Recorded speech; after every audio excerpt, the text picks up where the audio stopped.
if I can pass to our first speaker.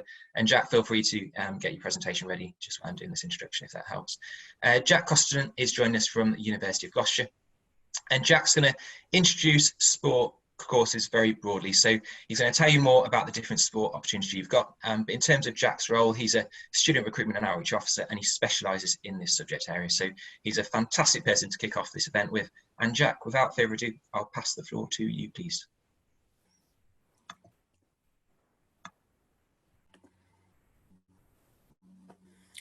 Good morning, everybody. Thanks again for joining us. As Jon said, my name is Jack, and I work at the University of Gloucestershire as an outreach and student recruitment officer. I studied at the Gloucester University in 2013 for sports coaching and development, and then straight after that did a master's in professional practice and sports coaching at the University of Gloucestershire again. And then I started working for the university after that. What today's going to cover for this sort of 15-20 minutes is just an insight into why you might want to study sport at university and all the avenues you can go down and just the key things to look out for to help you when looking at courses and universities. So to start us off, just sort of why study sport, to keep it quite general. You might sort of still be thinking, where am I going from here? Why should I study sport? And there's a few things I picked up here and that will come for a theme throughout the presentation that I definitely sort of look at and think they're definitely beneficial. First off is opportunities. So you might look at sport as quite a narrow-minded sort of subject, but in fact, sport goes through loads of different areas and loads of different jobs in the world currently. I actually had a quite look on UCAS website, and there's over 1,000 sport courses currently available you can study in the world in the UK. So there's loads of different options. You can do weird and wonderful things. For example, you can study science surfing in Australia, for example. So there's loads of different routes you can take sport and loads of different opportunities. So do keep it open-minded. Meeting new people, and I mean this in all sorts of broader sense. So you can meet new people as in just friends. Obviously that goes for any course. But I found definitely from a personal point of view that networking, as in meeting new people, I'll comment to a bit, was really beneficial for my course at university and others that I've seen on my courses and other universities as well. So meeting new people comes into a really big thing I found on sport courses at university. And finally, career. So obviously there are some sports sort of areas in the world as in terms of jobs where you need sort of a degree. For example, something like sports therapy, teaching in a secondary setting. You need that kind of degree and that further studies to get onto those career pathways. So a career in some sort of sports aspect is really beneficial. So it's worth doing that research and finding. So there's sort of 3 reasons there. There are obviously loads and loads of reasons I'd love to cover, but with the time we'll keep it a bit shorter, but they're 3 to start with. To follow on, I wanted us to sort of, before we go into more depth, is strip away that sort of, maybe that stereotype in sport. So definitely I was one of these, and there's still some people out there that when you think of sport, you think of putting on like a sports kit and kicking a ball or hitting a ball with a racket. But I want to strip away that sort of stereotype for this. And I want us to think really broadly and openly about what you can do in sport currently. You may have a really good sort of academic background in a certain area that isn't sport related. And for example, it could be English studies. You might have been really good at English in school, college or A-level, whatever it might be.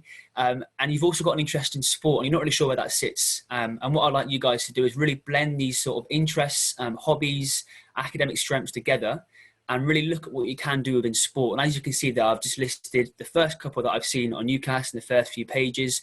And sport is really vast and there's loads of different options. And for example, one that we're quite hot on at University of Gloucester is sport journalism. So you might really enjoy sort of the writing aspect, the literature you've done through your studies. And you might also enjoy playing football and watching football, for example. We've had some really successful students come on and done some great work at professional Premier League clubs with sports journalism. So it's not all about sort of, being an athlete. It's about looking at the other side of the sport, other side of the game. So when we go into this in more depth, really do look at sport as a broad aspect, loads of different options, and where can it take you.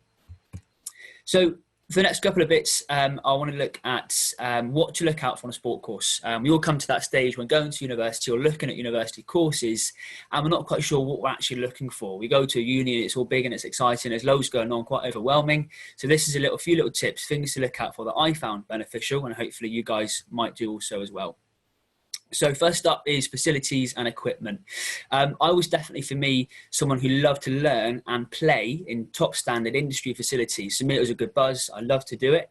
And a lot of universities have invested a lot of sort of funding and time into making sure their facilities and equipment is sort of up to date. So it's there ready to learn in, and it's fantastic to use.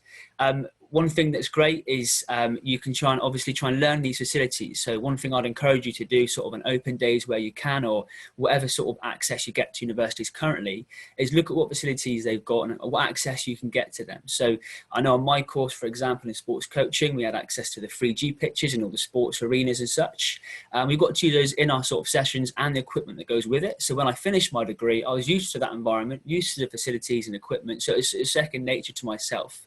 For the people in sort of looking at sports science, I'm sure Dan might cover later, is look at the facilities you can use in your course and how often you use them. Can you use them in your course and outside your course, so you can better yourself in that environment, so you can get more on hands with it, so when you do finish your degree, you're ready to go.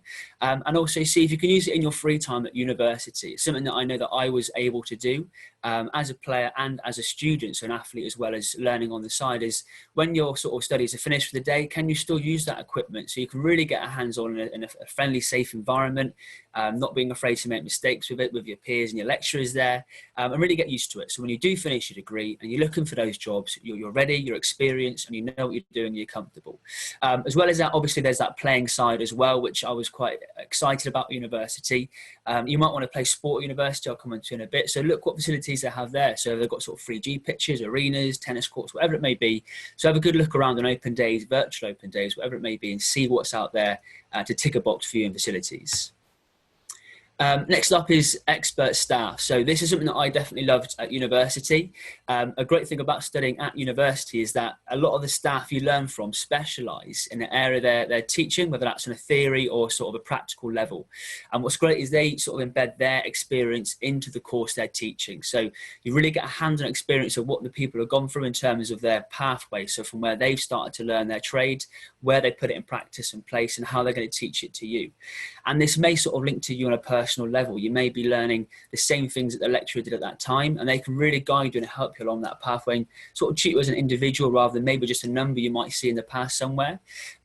And one big tip I got for this is, where possible, is do try and speak to academics. I know sometimes it'd be quite daunting, and it's how can you have a conversation with an academic you're not sure, but try your best to get out there and speak to academics on sort of that personal level. Of course, asking questions about the course, their background, the areas they specialise in, and you might well find that they've got sort of a pathway that links to you and you're interested in, and that will really help you, I think, when choosing a course, or especially a university, because it can help you have a good rapport with a lecturer, and that'll help you long term when looking at really nailing your degree and get some good experience in your course as well. Next up is placements. So this is, again, was a big one for myself, and it's really big at universities all round. So one thing that a lot of universities do offer is a placement opportunity alongside a course. So this is really good for developing your career aspirations, giving you some real good insight and experience to the area you're interested in. Nowadays, employers, as you're probably all aware, do look out for that experience when applicants go for jobs, and when they see things like volunteering, extra work, placements, that's a big tick box for them, I think. So when you get a chance to go to university and they say, oh, we do a placement module, jump on that, because it's a really good experience. Example that I use is I actually secured a placement with a futsal and football coaching company in my first year that I had for my 3 years at university, my undergrad. And through this, I obviously coached and teach football in schools and community settings. The program actually helped me get my FA Level 2 and UEFA B coaching football badge, which is a really big help when I finished university. And it actually became my full-time job. So when I finished in 2016, a position opened up with the company, and I became a football development officer for 2 years after that, which meant what I was doing as a student, I'm now sort of a full-time job teaching those students in reverse. So what was actually just a placement and sort of doing some hours each year turned out to be my first job outside of university with sort of the same institution. So the placements don't seem as just on the side, got to tick some hours off. You can actually really get some good insight. And the last sort of example I use for this is, I know lots of people have done a placement in a certain place in their first year, say at a school, and they don't really get along with it. And they think, why have I done this? Not enjoying this. And that's a really, really good experience. Don't be put off by that, because then you can actually realize that's maybe not for me. I'm going to then look for a different environment, different experience in my next year or next placement, whatever that is. And you can sort of move around and try and find places for you. So when you finish uni, you're at a really good place where you're happy and you know you had that experience. My sort of top tips for this is when looking at universities, what connections do they have? So you might want to really work in a professional club or an environment or a business. Does university have those professional links? Research local clubs and companies and organisations around the university, because it might be that you can set these up yourself. And lastly, linking to that is, does the university you're looking at or the universities have a placement support team? So I know Gloucester University has a placement support team, and they'll put you in touch with people and put you in the right pathway. But some universities don't. It's up to you to set your own up. So definitely have a look at universities if they've got that support. But a placement is a big thing. So when looking at universities and modules in specifically what they do, look out for placements and what you can get your hands on. Get involved. So this is one of my favourite areas at university, absolutely. So I was someone who loved playing sport before university, and I really wanted to continue doing it when I got to university competitively.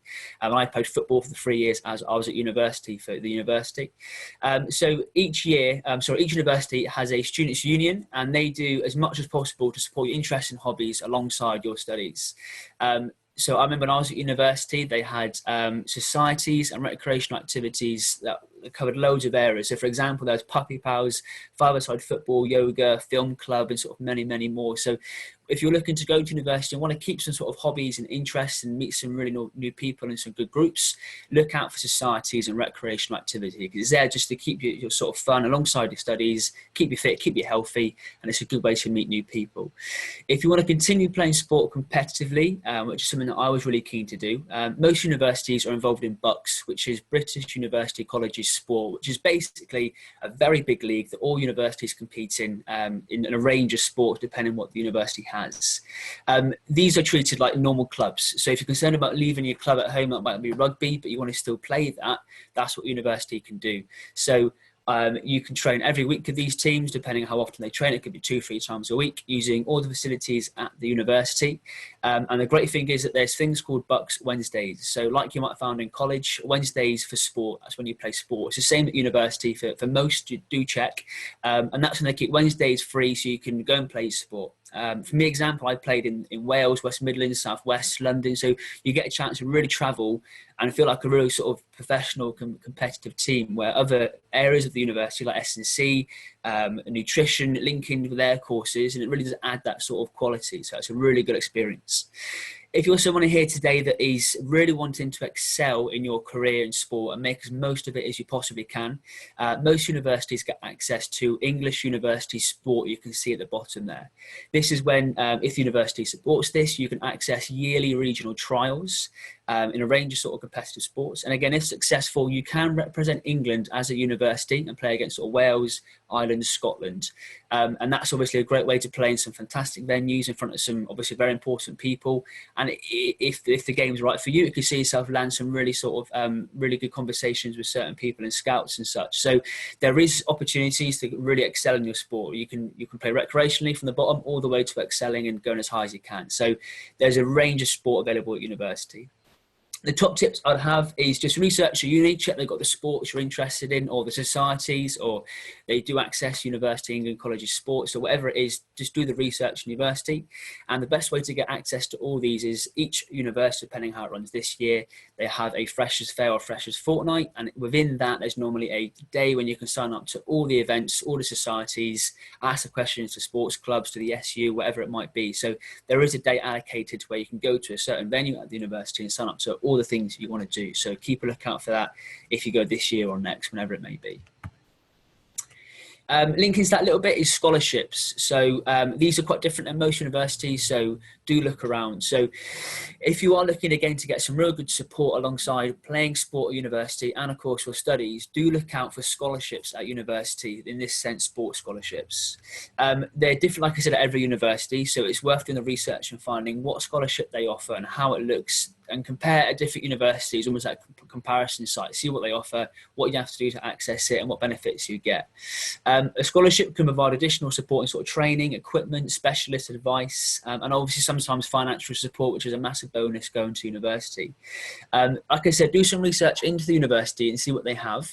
It's quite often that when you go to do a scholarship, it's a sport one. It's almost like a CV. You put all your playing, coaching, refereeing experience, whatever it might be, and then look at what benefits they can get from the scholarship. If you receive it, if successful, what can you get from it, basically?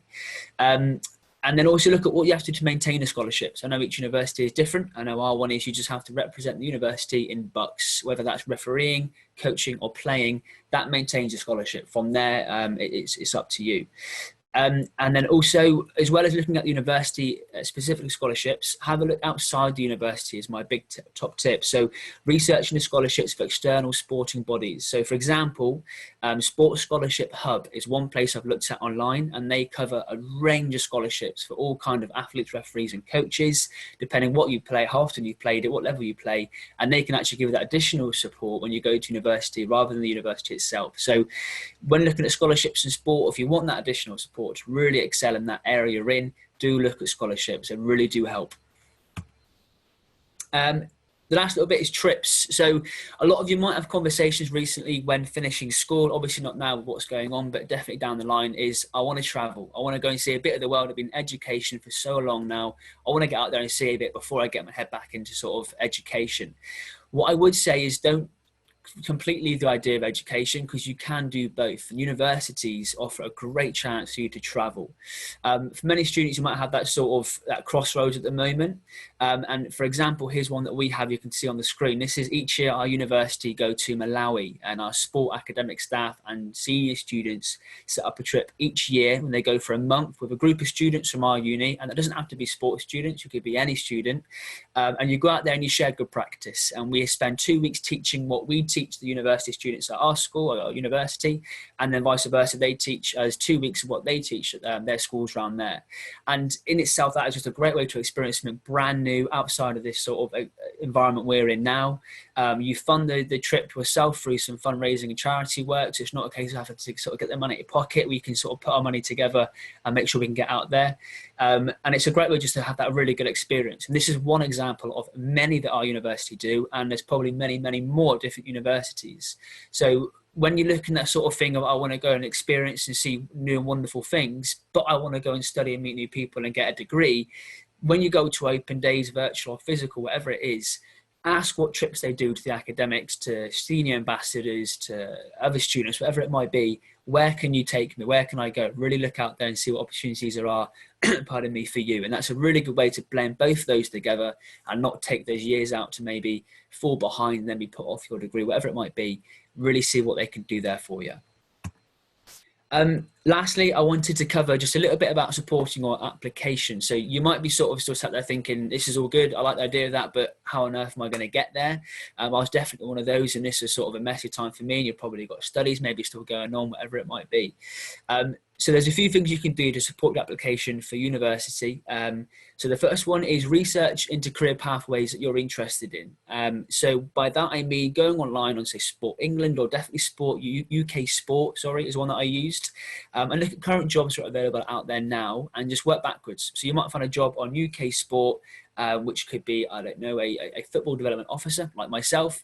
Click on that job and see what degree is needed to get that job, what experience is needed, what background, and then work backwards. It might be that you find a job on a website you really like the look of, and you think, okay, I want to go into that, I want to see where I can go with it.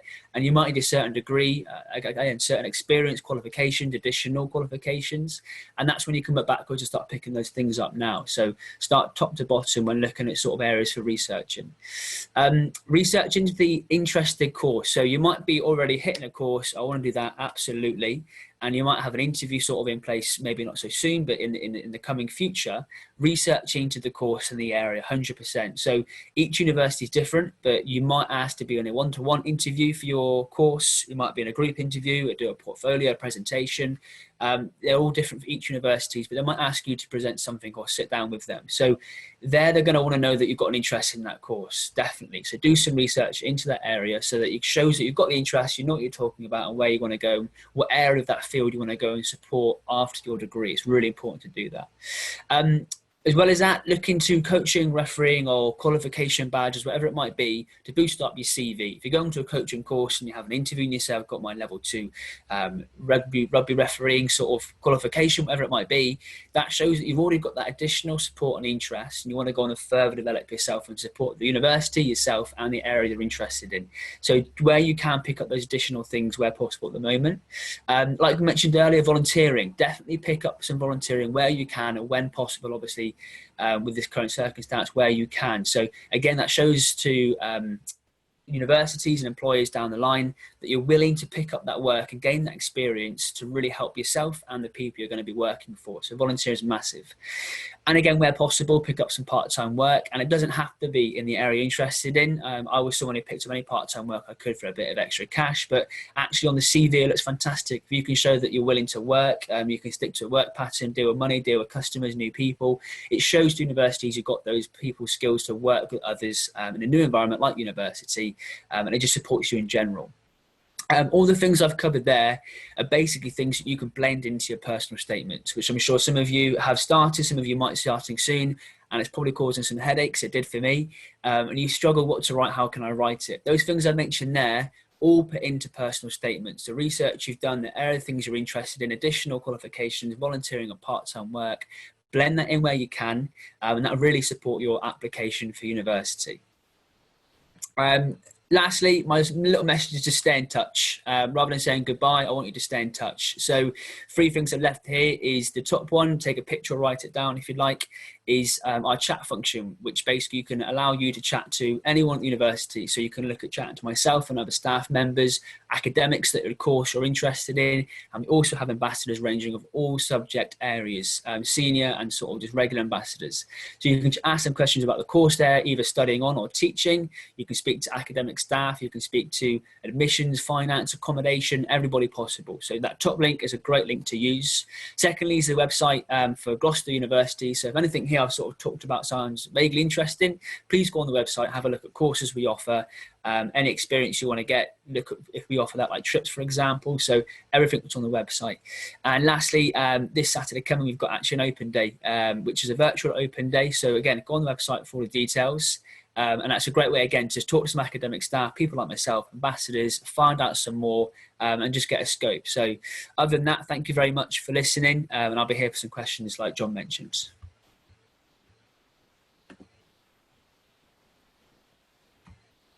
Thank you very much, Jack. Excellent, really, really thorough introduction to subject area. Really, really useful presentation. Really grateful for that. As Jack mentioned, he is going to be on hand for the Q&A. So if that session has prompted a few questions you've got about sport courses, Jack's kindly agreed to be available over the next 15 minutes or so to answer a few questions in the Q&A. Now, if I can introduce our second speaker, please, and that's Dr. Dan Gordon. Dan is the principal lecturer. He's a principal lecturer in sport and exercise science at Anglia Ruskin University. And also, I didn't realise this when I had a prep session with Dan, but I did when I've just been looking at Dan's biography. He's actually represented Great Britain as well, which is pretty incredible. Probably the only person ever on this Uni Taster Tuesday series that has represented Great Britain. Dan's going to do a session on career opportunities after a sport degree.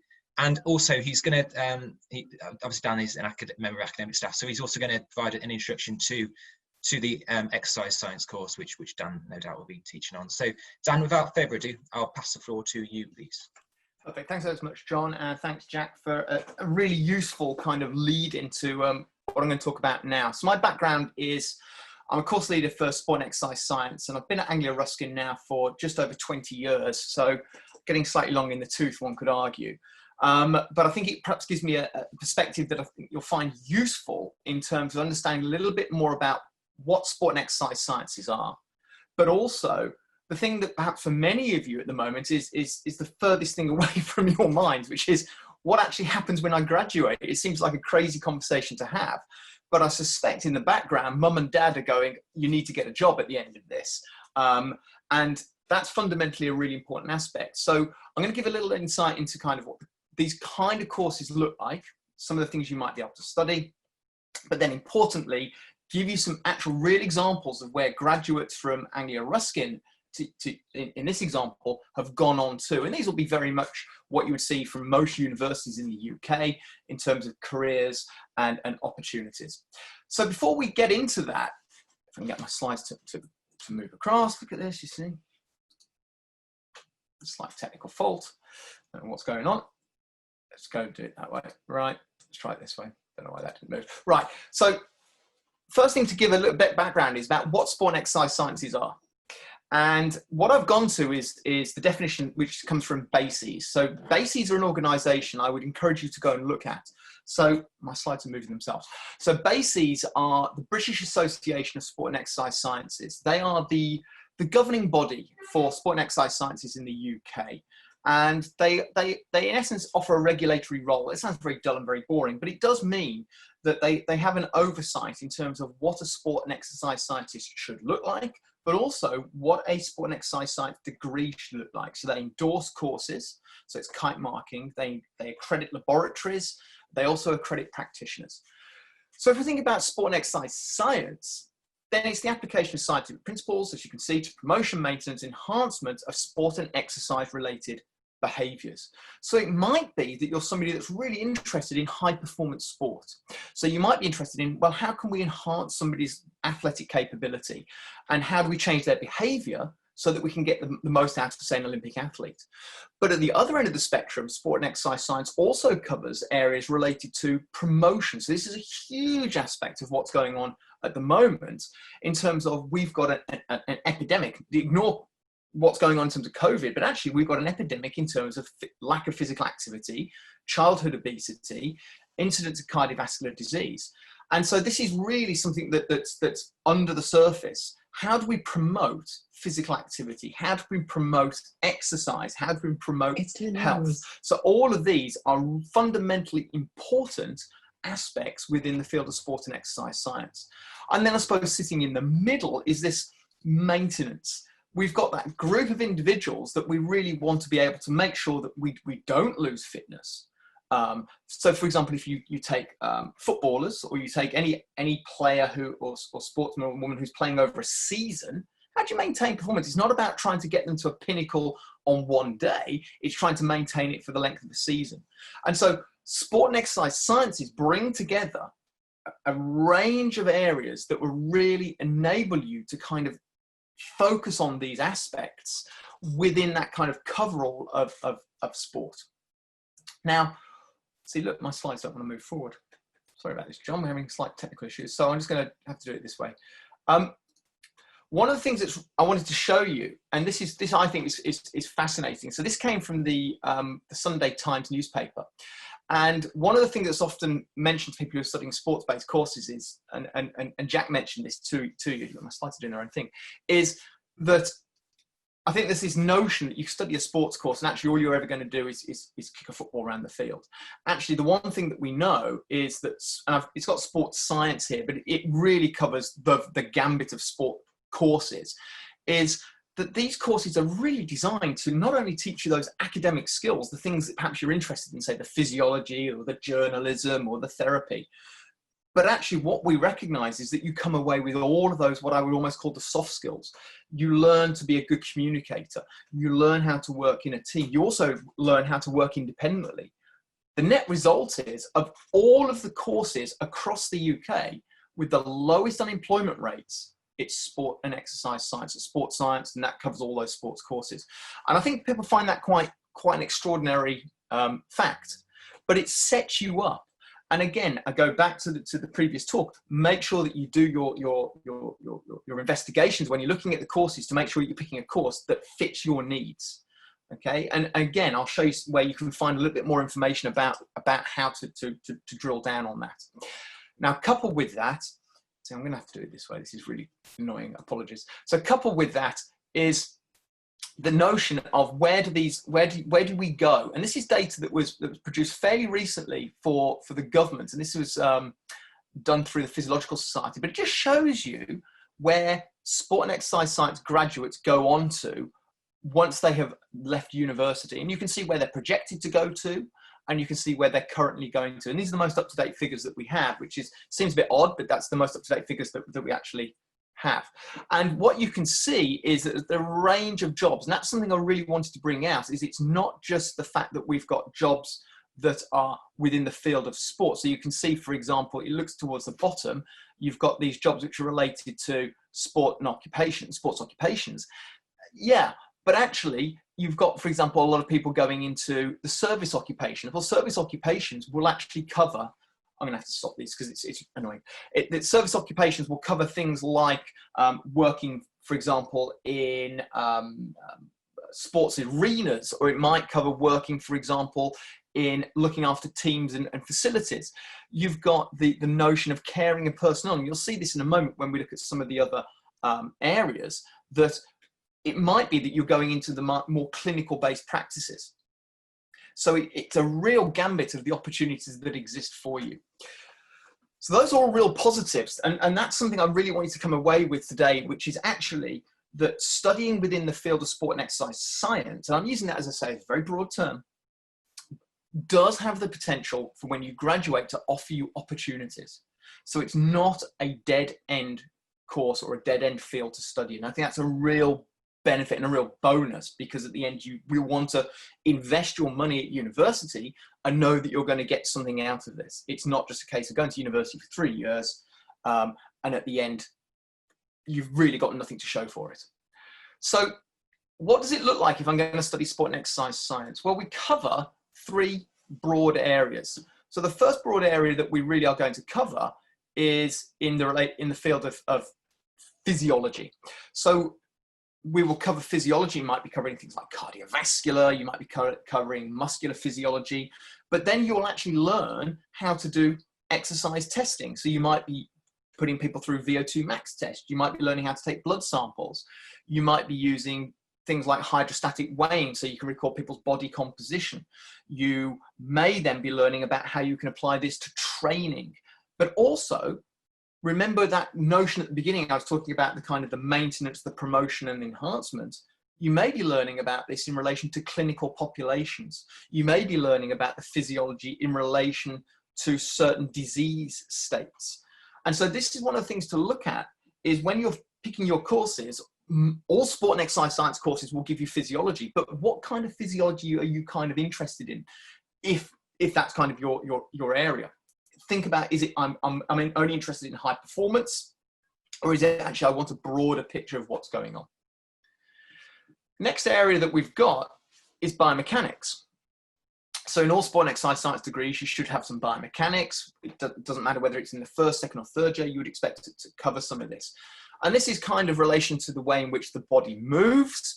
But again, it can go from very simple principles in terms of basic movement skills all the way through to 3D motion analysis, looking at what happens, for example, again, in clinical populations, diseased populations, through to high performance athletes. So you can see here, for example, we've got data where we're collecting it on the guy on the far side, where we're working with amputees. So it allows you to kind of see inside the body in terms of those movements and movement mechanics. You'll cover some psychology. And again, psychology is quite a broad term. Now, it's not like going to study for a degree in psychology per se, but psychology is a fundamental aspect of sport and exercise science, and actually you can go on to work in the field of sports psychology. So you might be covering this again in relation to the way in which we monitor people's psychological state. You might be looking at this in relation to things like overtraining syndrome. You may be looking at this in relation to things like motor control. So in the image that you can see in the middle, we're looking at motor control using eye tracking, for example. So again, psychology will form quite a large component of a sport and exercise science related degree. And then finally, you've got the other, what I call the interdisciplinary studies. So those are the kind of the 3 big areas that all sport and exercise science degrees will have. But then what else is it you're interested in? A lot of courses will offer areas related to strength and conditioning. They might offer modules related to nutrition. They might offer modules related to the history of sport or the sociology of sport. At Anglia Ruskin, we allow our sport and exercise science students to pick some modules related to coaching. Not many, but they can pick one or two related to coaching so that as a sports scientist, they understand the way in which a coach works. You might have sport and exercise science degrees that offer you some modules in relation to performance analysis, for example. So look very carefully about what those courses are offering you. And I think when you go to open days and when you're doing all your kind of background work, ask the questions. What options do I have beyond the kind of the constrained core modules that you're offering me? What can I pick from the suite of modules? So when you look on the website, quite often the universities will show you the option modules, but they may not all be available to the course that you're actually thinking of going into. Okay, so the next thing I thought I would show you is where could you go? So you've done your degree, you've done your studies in sport and exercise science. What does kind of the world hold for you?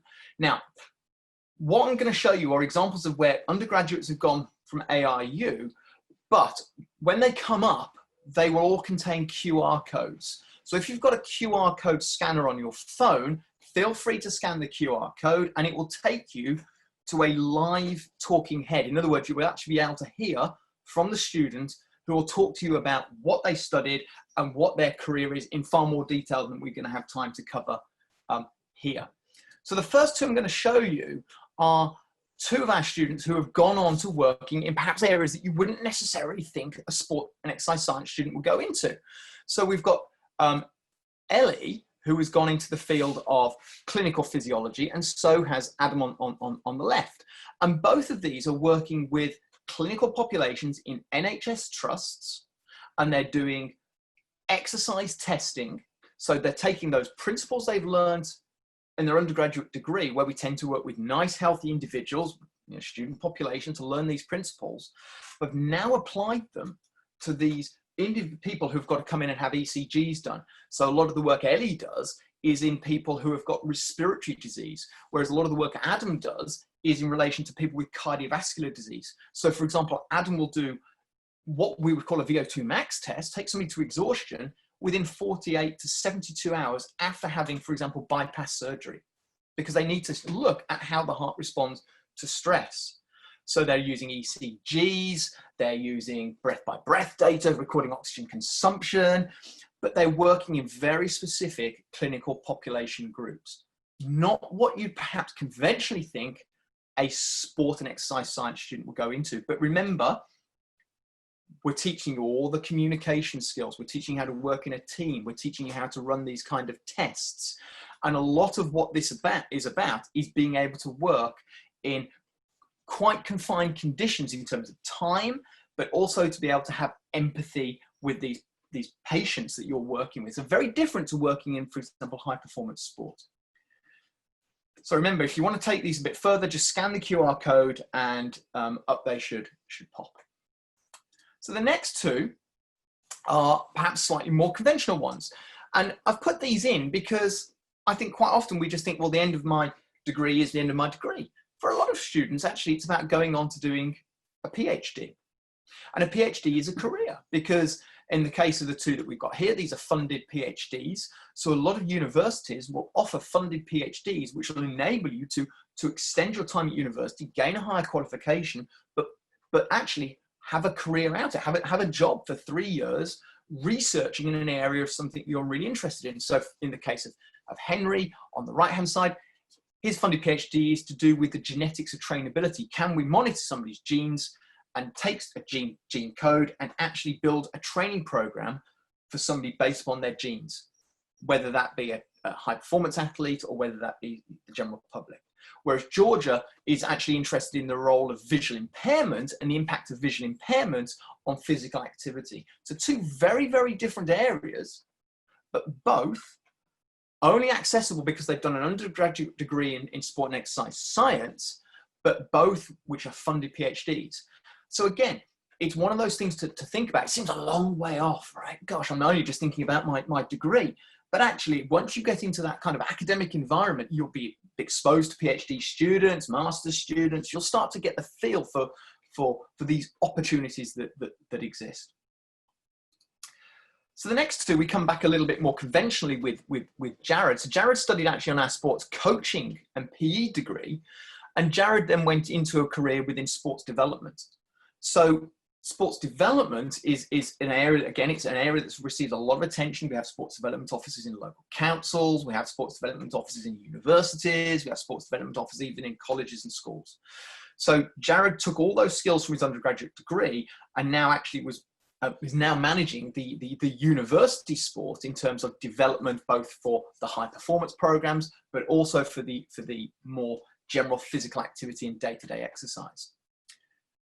The one on the right, though, is one perhaps that you really wouldn't think of. So this is Manon. Manon studied sport and exercise science, and then she got a job in Los Angeles. So she's gone straight from undergraduate to getting a job in Los Angeles, working at the National Biomechanics Institute. She's a clinical biomechanist. So she studied biomechanics, like we were referring to. So she's done all those kind of things in terms of motion control and modeling and all those really nice things where you use 3D motion capture.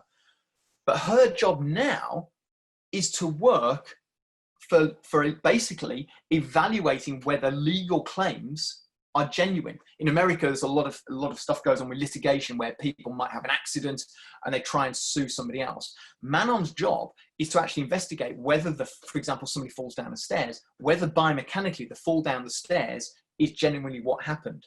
Whether, for example, a car crash is actually genuinely what happened. So she's using her biomechanics that she learned as a sports and exercise scientist, but now applying it into real world scenarios with the general public. And she has to go into court. She has to be the expert witness who has to, like you see in CSI, and she has to be there and she has to show what happened with these models that she's developed in laboratory environments to demonstrate whether actually what is being stated by the plaintiff is genuinely true. So very, very different to what you'd expect a sport and exercise science student to be undertaking. Then we have two more, which again, perhaps a little bit more conventional, but extraordinary roles. So Pedro studied sports coaching and PE, and Pedro is now the performance analyst for Cambridge United. We've got performance analysts at a number of clubs around the UK. I picked Pedro because Pedro is a fairly recent graduate from the university, but we've got performance analysts now working at Norwich, we've got them at West Ham, we've got them at Queen's Park Rangers and Southampton. But what does a performance analyst do? His role is really to provide data to the coaches and to the players in terms of what's happening tactically, what's happening both in games, but also in training. But he does this from the academy up to the first team. But he also does a little bit of work with the talent identification team, where he's actually going out to do performance analysis on other players and other teams to decide whether the players that they are thinking of recruiting will fit into the team that they're working with. And then Nick studied sport and exercise science, and Nick is now the head strength and conditioning coach for the Sri Lankan international cricket team.